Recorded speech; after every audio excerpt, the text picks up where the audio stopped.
Olá, bom dia, boa tarde, boa noite, depende do horário em que você está assistindo esta primeira parte da matéria Administração Eclesiástica. É a quinta matéria da formação de 77 matérias para a formação do curso de Teologia Clínica. Muito bem, portanto, essa matéria faz parte da formação teológica ministerial, as 12 primeiras matérias. Você receberá um certificado de formação teológica ministerial. Hoje, portanto, estamos na primeira parte da matéria Administração Eclesiástica.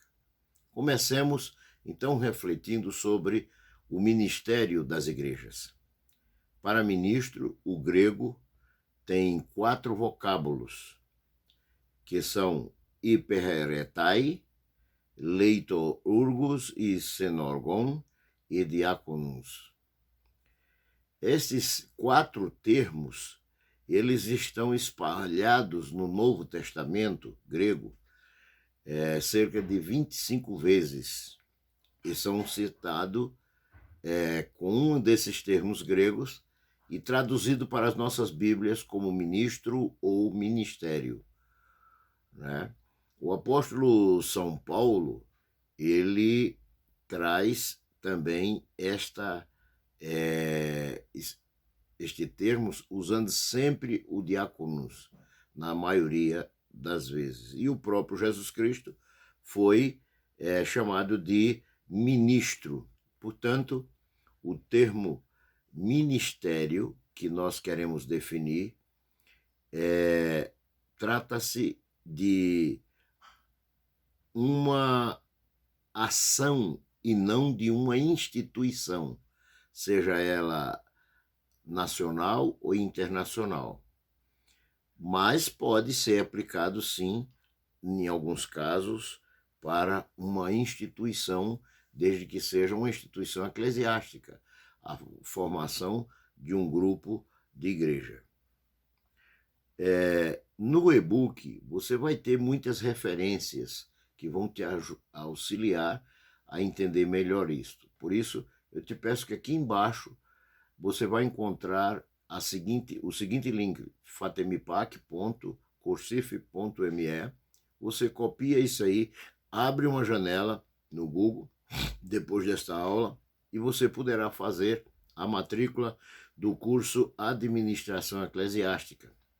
Lá, depois que você baixar, der a sua contribuição, que não chega a ser pagar, é apenas uma taxa simbólica, você pagar aquela taxa simbólica para cobrir despesas, então você vai receber a condição de baixar um e-book sobre essa matéria. E nesse e-book, quando você terminar de ler, você terá também um outro link para responder a avaliação. E aí você receberá, portanto, o resultado da sua avaliação. Após você concluir as 12 primeiras matérias, você receberá o certificado de formação ministerial, depois o médio, depois o bacharel eclesiástico, que é seminarístico, e finalmente a especialização em teologia clínica, tornando-se assim um teólogo clínico. Muito bem. Voltando aqui a nos concentrarmos na aula de hoje, diria que como oficial o termo estava sujeito às instituições da igreja que mandavam em seu ministério, em trabalho de interesse e da causa do Senhor Jesus Cristo. Paulo e Barnabé, separados pelo Espírito Santo e enviados pela igreja e, naturalmente, pela igreja sustentados, trabalhavam e, na volta, prestaram relatórios das atividades missionárias à igreja. Isso confirma comparando Atos capítulo 13, versículo 1 a 4, com também Atos 14, 26 a 28. Agora, em segunda carta aos Coríntios, no capítulo 1 e 24, o apóstolo São Paulo classifica os ministros como cooperadores da igreja. Este ministro do Senhor foi chamado por Jesus Cristo, reconhecido pela igreja, preparado numa casa de profetas e posto na igreja para o desempenho da obra do Senhor. Então, nós concluímos nisto que o ministro de Deus é um homem ou mulher escolhido pelo Senhor, preparado para toda boa obra pelo Espírito Santo e confirmado pela sua igreja através de órgãos como convenção ou concílio e etc. E uma outra vez na igreja, como ministro, deve ficar anos e anos, deve crescer com o corpo de Cristo, trabalhar para a glória do Senhor e edificar a igreja de Jesus como se diz, o Senhor Jesus foi quem comprou a igreja com o seu precioso sangue. Portanto, nenhum ministro pode se sentir dono da igreja, porque o dono da igreja é o Senhor Jesus Cristo, que foi quem pagou com o preço do sangue a salvação daqueles que ali congregam. O supremo ideal do ministério é como em Mateus capítulo 28 e o versículo 20 está escrito: ensinar o que Jesus mandou. Não é descambar para a unilateralidade de uma determinada verdade bíblica. Paulo foi fiel ensinando todo o conselho de Deus em suas igrejas, como diz em Atos capítulo 20, versículo 20. Como também em Efésios 5, 21, nós vamos encontrar Paulo acenando para o ponto mais alto do ministério, que é a sujeição uns aos outros no temor de Cristo. Eu dependo de você, você depende de mim, e assim vamos ministrando a palavra de Deus uns para com os outros. Esta é a realidade do corpo, com as suas dependências e interdependência. Pedro, de igual modo, expressa o ideal supremo do ministério quando expressa em sua primeira carta do apóstolo São Pedro, no capítulo 5 e o versículo 1 a 4, ele aconselha os pastores, seus companheiros de trabalho. Pedro se diz um presbítero com os demais presbíteros, que eram, na época, uma espécie de pastor idoso, em pé de igualdade com os demais, mesmo sendo ele o apóstolo São Pedro.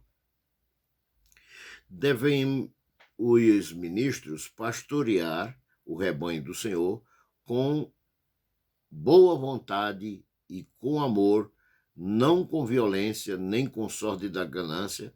Devem agir e tudo deve fazer como exemplo de amor, modelo do rebanho. Neste espírito e nesta conduta, cada um recebe a inacessível coroa de glória que o Senhor tem reservado para os seus servos fiéis, cheios de amor. O verdadeiro espírito do ministério não deve ter ambição carnal de mandar ou de ser servido, mas encarar o que Jesus sempre fez no seu ministério terreno, que foi não ser servido, como está em Marcos capítulo 10, versículo 45.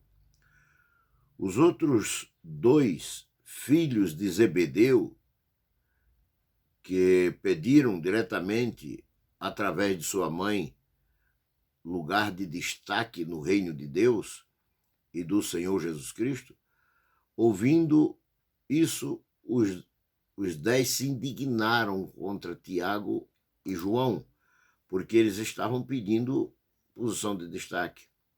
O que percebemos então? Nós percebemos, na realidade, é que não apenas aqueles dois, mas os 12 disputavam lugar de proeminência. Percebendo este espírito, e às vezes nós percebemos isso nas igrejas, uma espécie de disputa, de puxa-tapete, para que possa se colocar em evidência. Mas Jesus, percebendo esse espírito, chamou para junto de si e disse, lá em Marcos capítulo 10, versículo 41 a 44, sabei que os que são considerados governadores do povo têm-nos seu domínio, e sobre eles seus maiores exercem autoridade. Mas entre vós não é assim. Pelo contrário, quem quiser tornar-se grande entre vós, será este o que vos servirá. Quem quiser ser o primeiro entre vós, será servo de todos. Essa referência de Marcos, capítulo 10, e o versículo 41 a 44. Já no versículo 45, Jesus vai dar o exemplo de sua própria vida. Dentre as muitas palavras gregas para o termo servo, Paulo prefere o termo doulos, que significa escravo, que descreve posição de mais acentuada inferioridade em relação ao seu lugar no corpo de Cristo, segundo está escrito em 2ª Carta aos Coríntios, capítulo 4, versículo 5. No prefácio e saudação da sua carta, o apóstolo São Paulo aos Romanos, aos Filipenses, a título, ele se chama também doulos de Jesus Cristo, ou seja, servo, escravo de Jesus Cristo. Esta atitude de fiel apóstolo descreve, na sua inteireza, qual deve ser o espírito de um verdadeiro pastor de ovelhas do rebanho do Senhor Jesus Cristo. Não é ser um ditador, déspota, não é ser um ambicioso pelo poder e pelos afagos do ego humano, não é ser um ganancioso por dinheiro, não é ser um improvisado, mas um escravo que foi comprado pelo precioso sangue de Jesus Cristo. Não busca, o verdadeiro pastor não busca riqueza material. Ele não tem hora para trabalhar. Paulo foi um ministro e nós devemos seguir as suas pisadas.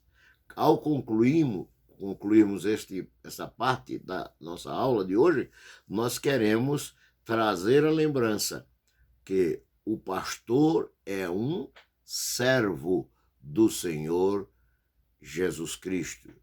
E é só isso, servo só de Jesus. Porque há igrejas que têm-no como escravo, não é nem como um funcionário, é como um escravo. Mas lembre-se, meu amado irmão, que o pastor ele é um servo, mas de Jesus Cristo.